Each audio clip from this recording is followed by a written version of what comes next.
मराठी बालभारती इयत्ता 7वी यातला भाग 2 आणि धडा 6वा. धडा 6वा. थोरांची ओळख. डॉक्टर खानखोजी. हे आहे पान क्रमांक 26 वर. आता ह्या पाठाचा परिचय म्हणजे धडा कशाबद्दल आहे ते बघू आपण. महान क्रांतिकारक व आंतरराष्ट्रीय कृषीतज्ञ डॉक्टर पांडुरंग खानखोजी म्हणजे हे जे आहेत ओळख थोरांची, म्हणजे जे कोणाची ओळख आहे याच्यात या धड्यामध्ये दिलेली डॉक्टर खानखोजी यांनी. त्यांनी त्यांचे शेतीमधील प्रयोगांची माहिती या पाठामध्ये दिलेली आहेत आणि आंतरराष्ट्रीय कृषीचे कृषीतज्ञ आहेत. आणि या धड्यातनं आपल्याला काय शिकवण मिळते आहे की आपल्या देशात म्हणजे भारतामध्ये जे थोर विभूती होऊन गेले त्यांच्या कार्याचे मोल तरुण पिढीला कळावे म्हणून आणि त्यांच्यामध्ये समाजसेवेचे बीज रुजावे हा संदेश या पाठाद्वारे आपल्याला मिळतो आहे. गदर क्रांतीचे प्रणेते ते मेक्सिको शेतीतील जादूगर असा प्रवास करणाऱ्या डॉक्टर पांडुरंग सदाशिव खानखोजे उर्फ भाऊ यांचं सारं आयुष्यच विस्मयकारी घटनांनी भरलेलं आहे. तात्या आजोबांच्या मांडीवर बसून लहानगे भाऊ सतत स्वातंत्र्य लढ्याविषयीच्या कथा ऐकत असत. आता गदर क्रांती. गदर क्रांती काय आहे म्हणजे ब्रिटिशांनी सशस्त्र उठाव केला होता. त्याला गदर, गदर म्हणजे विद्रोह, त्याचा विरोध करायचा, त्याला गदर क्रांती म्हणतात. गदर क्रांतीचे प्रणेते ते म्हणजे हे यांची सुरुवात कुठून झालेली आहे. क्रांतीचे प्रणेते ते मेक्सिकोमध्ये शेतीतले जादूगर, त्यांचं आपण आयुष्य बघू. आता तात्या आजोबांच्या मांडीवर बसून म्हणजे ते आपल्या आजोबांच्या मांडीवर बसून सतत स्वातंत्र्य लढ्याविषयी म्हणजे जेव्हा आपला देश पारतंत्र्यात होता, ब्रिटिशांच्या याच्यात होता पारतंत्र्यामध्ये, तेव्हा ते आपले गोष्टी म्हणजे त्यांचे आजोबा त्यांना गोष्टी सांगत. भाऊ हे आजोबांचे तसेच आईचेही लाडके होते. भाऊ प्राथमिक शाळेत जाऊ लागले तसे त्यांचे मित्रमंडळही वाढू लागले. भाऊ व त्यांच्या साऱ्या मित्रांची माडीवरच्या खोलीत बंद दाराआड बसून काहीतरी खलबत चालायची. आता त्यांच्याकडे वातावरणच तसं होतं स्वातंत्र्य संग्रामाचं, स्वातंत्र्य लढ्याचं. त्याच्यामुळे भाऊ आणि ते जेव्हा शाळेत जायला लागले तेव्हा ते आणि त्यांचे मित्र माडीवरच्या खोलीमध्ये जाऊन काहीतरी सतत करत राहायचे. खलबत म्हणजे काय, काहीतरी त्यांचे विचार चालायचे. इंग्रजांना व त्यांच्या सैन्याला कसं पळवून लावता येईल याचे डावपेच ते आखत असत. लहानपणापासूनच इंग्रज सरकारविरुद्धचा तीव्र असंतोष भाऊंच्या मनात होता. आता लहानपणापासूनच त्यांच्या मनामध्ये इंग्रज सरकार विरुद्धचा असंतोष होता, म्हणजे इंग्रज आपल्याला खूप त्रास देतात आहे ह्याच्या विषयीचा त्यांना फार राग होता. इंग्रजांना देशाबाहेर काढल्याशिवाय देशाची परिस्थिती सुधारणार नाही म्हणूनच त्याविरुद्ध लढा द्यायचा असं भाऊंनी मनोमन ठरवलं. त्यांनी आता पुढे ठरवलं की आपल्या देशातनं जोपर्यंत इंग्रज जात नाही तोपर्यंत आपला देशाची परिस्थिती सुधरत नाही, म्हणून आता त्यांच्या विरुद्ध लढा द्यायचा. पुढे खेडोपाडी जिथे संधी मिळेल तिथे भाऊ स्वदेशी चळवळ, भारतीय इतिहास, भारतीय स्वातंत्र्य या विषयावर भाषण देत. पुढे खेडोपाडी म्हणजे जिथे त्यांना संधी मिळेल तिथे भाऊ जायचे आणि स्वदेशी चळवळ. स्वदेशी चळवळ म्हणजे काय होती की जिथे परदेशी वस्तू वापरायचे नाही, याच्या स्वदेशी वस्तू वापरायच्या म्हणजे आपल्याच देशातल्या तयार केलेल्या वस्तू वापरणे ह्याच्याविषयी ते भाषणं देत. आणि स्वातंत्र्यासाठी कार्यरत असताना भाऊंनी शिक्षण योग्य प्रकारे पूर्ण करावं, लग्न करून संसार करावा असं त्यांच्या वडिलांना वाटत होतं. परंतु भाऊचं मन वळवण्यात वडिलांना यश आलं नाही. आता वडिलांना असं वाटायचं की आपल्या मुलांनी व्यवस्थित शिक्षण करावं, लग्न करावं, पण भाऊचं मन वळवण्यात याचा अर्थ की भाऊंना सांगण्यामध्ये त्यांच्या वडिलांना मन वळवता आलं नाही, म्हणजे त्यांना समजवता आलं नाही. स्वातंत्र्य लढ्यात सक्रिय सहभाग असणाऱ्या लोकमान्य टिळकाच्या भेटीसाठी भाऊ पुण्याला गेले. तिथे त्यांच्या सहवासात ते राहू लागले. त्यांच्या सहवासात राहणं ही भाऊंना मोठी पर्वणीच वाटत असत. आता याच्यासाठी म्हणजे स्वातंत्र्य लढ्यात सहभागी होणारे लोकमान्य टिळक यांच्या भेटीसाठी भाऊ पुण्याला गेले आणि ते तिथेच त्यांच्या सोबत राहायला लागले. भाऊंना रणशास्त्र शिकावं असं वाटत होतं. टिळकांनीही त्यालाच अनुमती दर्शविली, म्हणजे त्याला संमती दिली, म्हणजे होकार दिला. इंग्रज सरकारच्या आधुनिक शस्त्रास्त्रांची सज्ज अशा सैन्याची टक्कर द्यायची असेल तर परदेशी जाऊन लष्करी शिक्षण घ्यावं असा टिळकांनी त्यांना सल्ला दिला.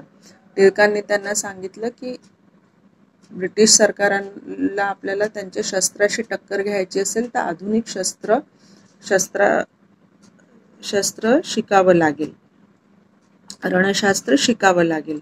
सन 1906 साली लोकमान्य टिळकाच्या सांगण्यावरून त्यांनी मायदेश सोडला आणि शिक्षणासाठी 1906 साली त्यांनी लोकमान्य टिळक म्हणाले म्हणून आपला देश सोडला.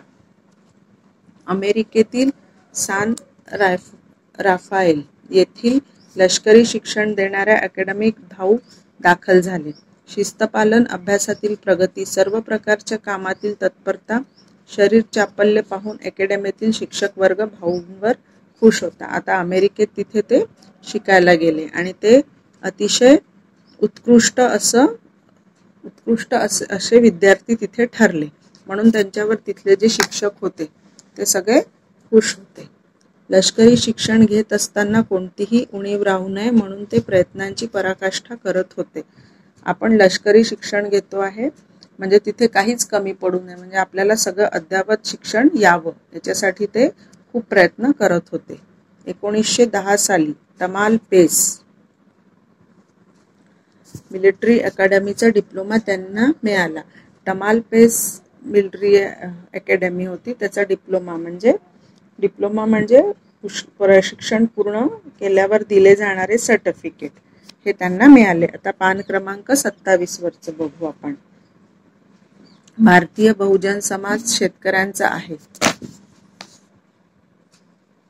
शेती सुधारण्यावरच त्यांची खरी उन्नती व आर्थिक स्वातंत्र्य अवलंबून आहे. कृषक व श्रमजीवी एकत्र आले तर इंग्रजांना सहज देशातून घालवू देऊ शकतील असा त्यांचा विश्वास होता.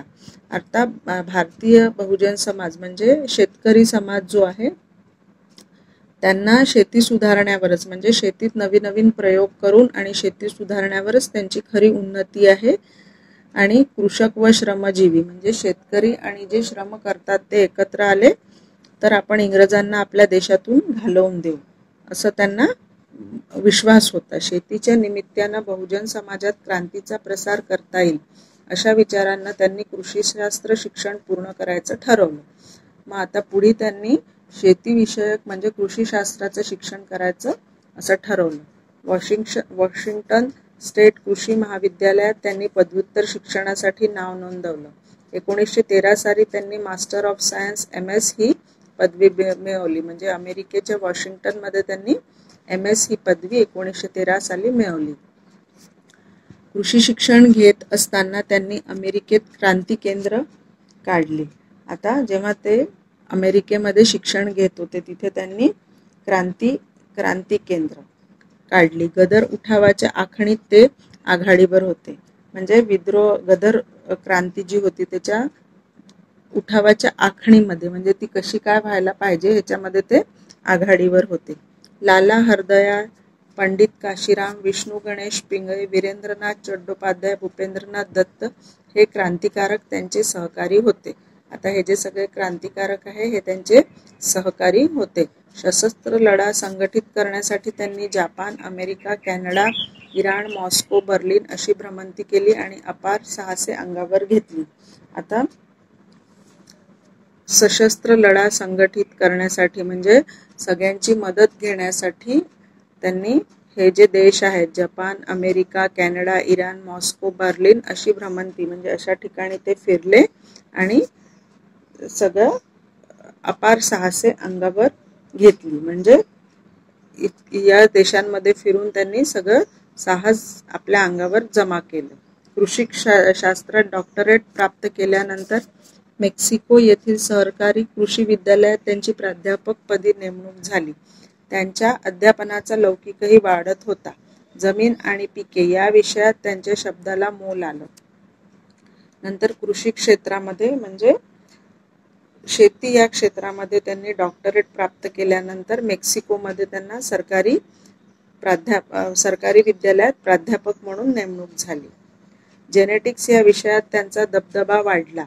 राष्ट्रीय प्रदर्शनात मिळालेल्या प्रथम पुरस्कारामुळे त्यांचा लौकिक अमेरिकेतील भारतीय विद्यार्थ्यांपर्यंत पोहोचला.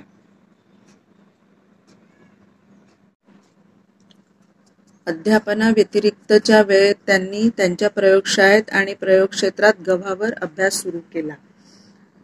त्या प्रयोगातून त्यांनी गव्हाचे विविध वाण तयार केले. आता तिथे ते मेक्सिकोमध्ये सतत अभ्यास करत राहायचे. त्यांनी गव्हावर विविध प्रकारचे वाण तयार केले. पावसाळ्यात आणि उन्हाळ्यात येणारी गव्हाची संकरित जात, तांबेरा न पडणारी आणि बर्फालाही दाद न देणारी, विपुल उतारा देणारी जात, अत्यंत कमी पावसात भरपूर उतारा देणारी जात इत्यादी. आता हे सगळं त्यांनी तिथे म्हणजे फक्त ते शिकवतच नव्हते तर तिथे त्यांनी संशोधनही सुरू केले. आणि जेनेटिक्स हा विषय म्हणजे अनुवंशशास्त्र म्हणजे एका पिढीतील गुणधर्म दुसऱ्या पिढीमध्ये कसे काय संक्रमित होतात याचा अभ्यास. वाण म्हणजे नवीन संकरित बियाण्यांचे मूळ सूत्र आणि तांबेरा पिकांवर येणारी कीड.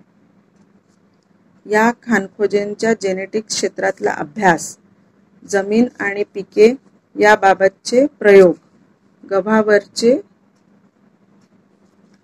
संशोधन इत्यादी लक्षात घेऊन मेक्सिकन सरकारच्या शेती सुधार मंडळाने त्यांना आमंत्रण दिले. संपूर्ण मेक्सिकोचा अभ्यास दौरा करावा, सर्व ठिकाणच्या कृषी संस्था, संशोधन केंद्रे पाहावी, शेतकऱ्यांच्या भेटी घेऊन त्यांच्या अडचणी, अनुभव, विचार समजून घ्यावे, सुधारणा कराव्या या कामगिरीवर डॉक्टर खानखोजींची नेमणूक झाली. म्हणजे त्यांचं जे काम होतं, त्यांचा जो अभ्यास होता ते सगळं पाहून मेक्सिकन सरकारने त्यांना आपल्या देशामध्ये बोलवलं आणि पूर्ण अभ्यास दौरा करायचा. ठिकठिकाणचे कृषी संस्था, संशोधन केंद्र पाहायचं, शेतकऱ्यांच्या भेटी घ्यायच्या आणि त्यांच्यावर तोडगे सांगायचे.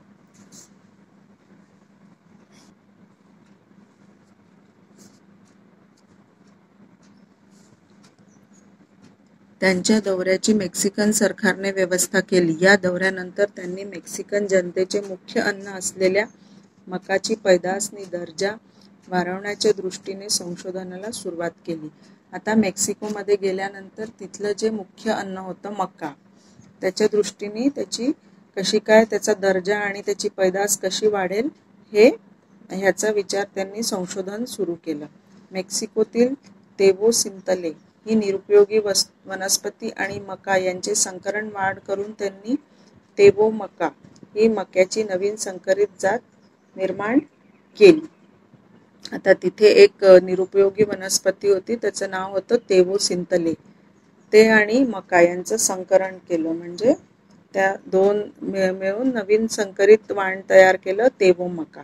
एकेका मक्याच्या ताटावर 30-30 कणसेनी ती डाळिंबाप्रमाणे संपूर्ण भरलेली. अमेरिकेत यशस्वी झालेले मक्यासंदर्भीचे प्रयोग त्यांनी मेक्सिकोमध्ये राबवले. आता त्यामुळे मेक्सिकोत मक्याची लागवड व पैदास उत्तमरित्या वाढली. आता मेक्सिकोमधलं जे खाणं होतं मका, मुख्य खाणं, त्याच्यावरच त्यांनी संशोधन केलं आणि डाळिंबासारखे पूर्ण भरलेली अशी मक्याची कणसे तिथे वाढायला लागली. मेक्सिकन सरकारने 1930 सालचा राष्ट्रीय दृष्ट्या महत्त्वाचा ठरणारा आणि संशोधनासाठी असणारा पुरस्कार देऊन डॉक्टर खानखोजेंचा गौरव केला.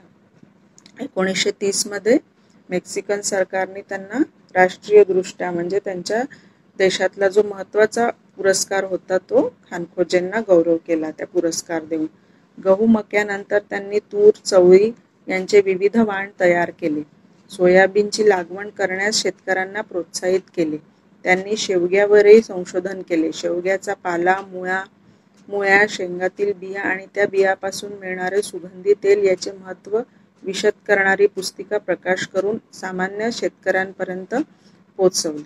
अपार देशप्रेम असणारा एक क्रांतिकारक, शेतकऱ्यांविषयी कळकळ असणारा एक कृषीतज्ञ म्हणजे डॉक्टर पांडुरंग खानखोजे होय.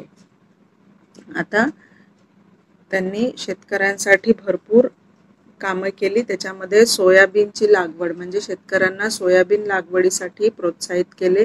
नंतर शेवगाच्या ज्या शेंगा किंवा झाड किंवा मुळं किंवा पाला यापासनं त्यांनी त्यांनी विशद केले म्हणजे शेतकऱ्यांना सांगितले.